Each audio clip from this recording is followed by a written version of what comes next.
Nobody tells you this, but there is a moment when a woman begins to change in a way that cannot be rehearsed, imitated, or rushed, and the world quietly senses it before she does. First, it appears subtle. Her movements slow, not from hesitation, but from an unspoken certainty. Her voice carries less urgency, yet more gravity. She no longer reaches outward to be felt. She is felt because she is no longer reaching. This is not confidence as performance. It is not charm as strategy. It is something older, deeper, and far rarer, a feminine presence that emerges only when the psyche has crossed a threshold most never approach. In Jungian terms, this presence is not developed through self-improvement, but through descent. It is born when the ego, once obsessed with being seen, admired, and chosen, begins to loosen its grip. The woman who enters this phase has already lived inside projection, her worth mirrored through desire, approval, and attachment. She has worn the masks demanded of her: the accommodating daughter, the desirable partner, the emotionally available listener. Each role once felt necessary for survival. Each one slowly hollowed her. What changes her is not empowerment in the modern sense, but confrontation. The shadow arrives first, not as darkness but as exhaustion. The exhaustion of overgiving, of over-explaining, of bending intuition into palatable shapes. Jung understood that the shadow does not announce itself as evil. It appears as the parts of the self that were never allowed to exist. Anger without apology, silence without guilt, desire without performance, grief without resolution. She does not conquer the shadow. She integrates it, and in doing so, something irreversible begins. This is where the anima archetype turns inward. Rather than being projected outward to be claimed, validated, or rescued, the feminine principle becomes sovereign within. Emotion stops spilling outward in search of witnesses. Pain becomes private, sacred, metabolized. Pleasure becomes embodied rather than displayed. She begins to feel herself from the inside instead of watching herself from the outside. You may recognize this moment. It often arrives after disappointment that cuts too cleanly to dramatize. A love that could not meet her depth. A life structure that could not hold her truth. Stoic philosophy understood this turning point well. Marcus Aurelius wrote that peace comes not from arranging the external world, but from ordering the inner one. This woman stops negotiating with chaos. She withdraws attention not in bitterness, but in clarity. From the outside, she may seem quieter, less reactive, less available, but internally, something vast is rearranging. The psyche is individuating, no longer fragmented across expectations, but gathering itself into a center. Jung called this the self, the organizing principle that emerges when ego surrenders its illusions of control. This is where rarity begins. Most people, regardless of gender, never reach this stage because it requires the death of psychological dependency. The willingness to be misunderstood, to be unlabeled, to be temporarily alone without turning solitude into punishment. The woman who enters this territory does not announce her evolution. She no longer needs to. Her presence does the speaking. Men feel it without knowing why. Other women sense it and respond with either reverence or resistance. Cannot be copied because it was not learned. It was earned through loss, reflection, and radical self-honesty. Seneca warned that those who live according to others' opinions are never at peace. This woman has listened. She has let that truth cut her open. When she enters a room, attention shifts, not because she demands it, but because she does not. Her nervous system is regulated. Her gaze is steady. Her boundaries are invisible yet immovable. She does not chase polarity. She embodies it. Masculine energy responds instinctively, not because she performs femininity, but because she no longer leaks it. You might notice that this presence feels ancient. It echoes something in the collective unconscious, a memory of priestesses, queens, and healers who did not need permission to exist. This is not regression into the past, but remembrance. The psyche recalling what was always there beneath conditioning. This is the early stage of a transformation few complete. Not because it is exclusive, but because it is uncompromising. It asks for the relinquishment of validation as nourishment. It asks for intimacy with silence. It asks for the courage to stop being understood and start being whole. And once this journey begins, there is no return to who she was before. There comes a phase where this presence no longer feels like something she is developing, but something that has taken residence within her, reorganizing her life from the inside out. It does not make her superior, nor does it make her detached from humanity. On the contrary, it deepens her compassion while sharpening her discernment. She no longer confuses empathy with self-erasure. This is where many falter, because the psyche resists losing familiar pain. Yet she continues. Jung observed that what is not made conscious will be lived out as fate. For a long time, her relationships mirrored unresolved fragments of herself. She attracted intensity without safety, admiration without understanding, pursuit without presence. Each connection served as a psychological mirror, reflecting back the unintegrated aspects of her animus, the inner masculine that governs boundaries, direction, and self-trust. When it was underdeveloped, she looked outward for structure. When it matured, something shifted permanently. The men who once unsettled her nervous system no longer feel magnetic. Not because they are unworthy, but because they no longer resonate. Desire changes frequency when the psyche integrates. Attraction becomes quieter, more selective, rooted in recognition rather than longing. Epictetus wrote that freedom is not achieved by fulfilling desire, but by removing it. This woman does not remove desire. She refines it. She allows it to be guided by alignment rather than absence. This refinement alters how she speaks. She no longer over-explains her feelings, because she trusts they exist even when unreceived. Her words are fewer, but they land. Silence becomes a language she wields with ease. Not as punishment, not as manipulation, but as truth. When something is misaligned, her body knows before her mind argues. Trauma once taught her to override this wisdom. Healing returns her to it. You can sense this shift when she is tested. Conflict no longer provokes collapse or aggression. There is a pause, a breath, a listening inward. Stoicism meets depth psychology here. Marcus Aurelius spoke of standing firm like a cliff against which waves break and dissipate. This is not emotional repression. It is emotional sovereignty. She allows feeling without allowing it to rule.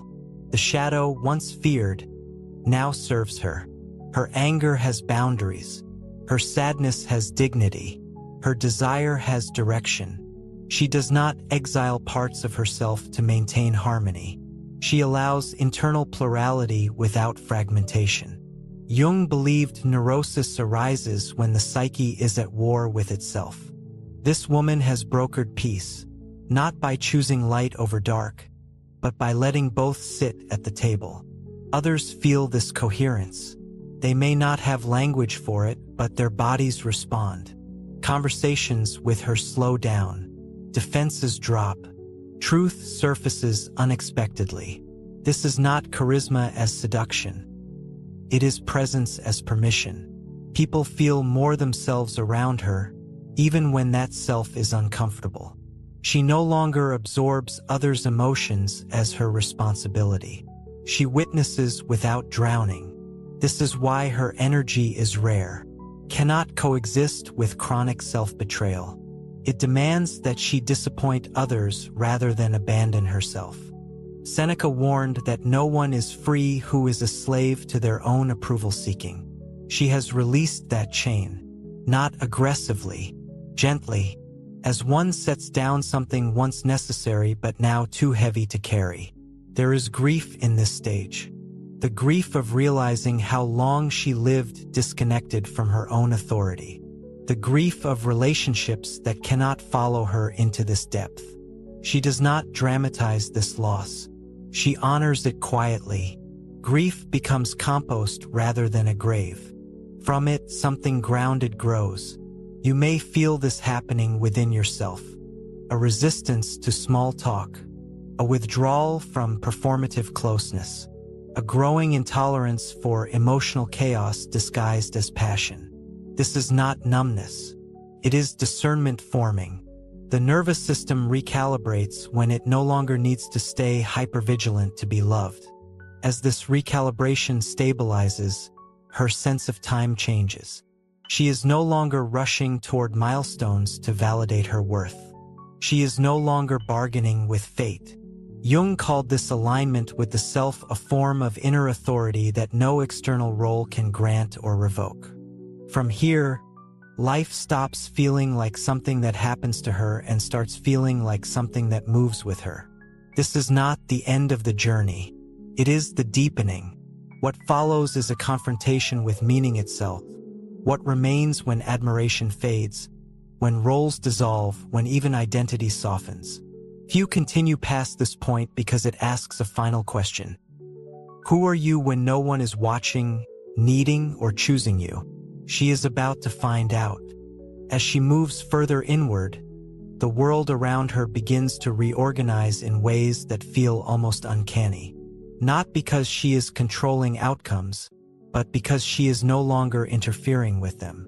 Jung would have said the psyche, once aligned with the self, begins to cooperate with reality rather than struggle against it.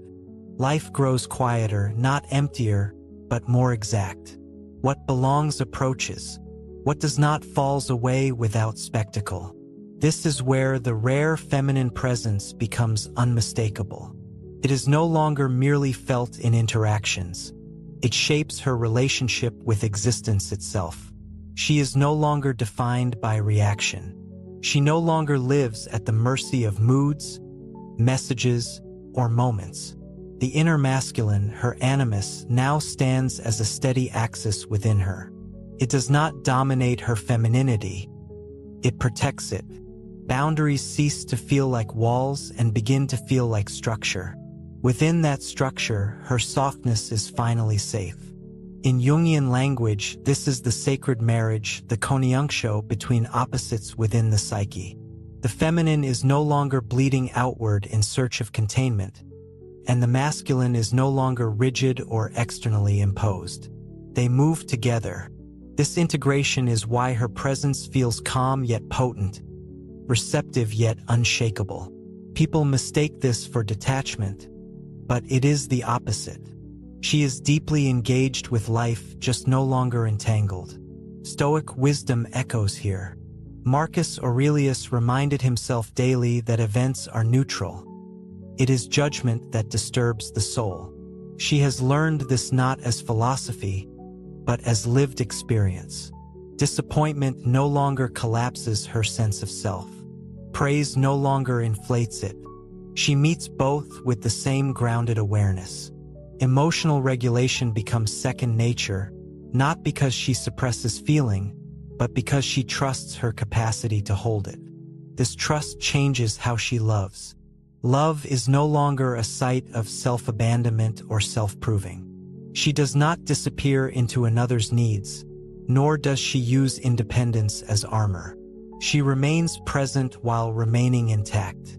For those accustomed to chaos as intimacy, this can feel unfamiliar, even unsettling. Some will try to provoke her back into old patterns, testing boundaries, dramatizing absence, confusing intensity with depth. She does not react, not because she is cold, but because she sees clearly. You may notice this clarity forming in yourself. A growing inability to romanticize inconsistency, a fatigue with emotional games, a desire for resonance over excitement. Jung warned that people resist individuation because it separates them from the herd. This woman accepts that cost, not with arrogance, but with humility. She understands that solitude is not isolation when it is inhabited by meaning. At this stage, her intuition sharpens, not as mystical fantasy, but as embodied intelligence. The body becomes an ally rather than a battlefield. Trauma once fractured this communication, forcing her to override instincts for survival. Healing restores the signal. She listens now. When something is wrong, she does not negotiate with the warning. When something is right, she does not rush to sabotage it. Others sense this alignment and respond in different ways. Some feel drawn and grounded. Others feel exposed and defensive. Her presence reflects back what is unresolved in others, not intentionally, but inevitably. Jung described this as the mirror effect of individuation. When one person integrates, it destabilizes those who rely on projection. She does not correct them. She does not shrink to soothe them. She allows them to have their reaction. This allowance is power. Not power over others, but power over self. Seneca wrote that the greatest empire is self-command. She governs her inner world with fairness, not force. She does not punish herself for emotional weather. She does not indulge impulses that betray her long-term peace. Discipline becomes an act of self-respect rather than self-denial. There is a sacred loneliness here that few talk about. The loneliness of no longer being easily accessible, of no longer being able to unsee psychological patterns, of outgrowing environments that once felt like home. She does not pathologize this loneliness. She understands it as a liminal space, the psyche shedding skins. Within it, something essential consolidates. This is when her presence begins to feel timeless, less shaped by trends, less reactive to noise. She moves with an internal rhythm that does not seek permission. This rhythm is what ancient traditions recognized as feminine authority, not dominance, but coherence, not loudness, but gravity. And as this gravity settles, she approaches the final threshold, meaning beyond identity. The question no longer centers on who she is becoming, but on how she wishes to exist. This is where presence becomes purpose, and purpose becomes peace. This is the point where striving quietly dissolves, not because life has become effortless, but because effort is no longer misdirected. She is no longer trying to earn her place in the world. She is inhabiting it. Jung believed that neurosis is replaced by meaning when the individual aligns with the self, and meaning does not announce itself as euphoria. It arrives as rightness. A subtle, steady sense that one is where one belongs, even when circumstances are imperfect. Her days may look ordinary to an observer. She still works, speaks, moves through routines. Yet there is a profound inner stillness beneath the surface of action. She is no longer at war with time. Waiting does not agitate her. Uncertainty does not erode her worth.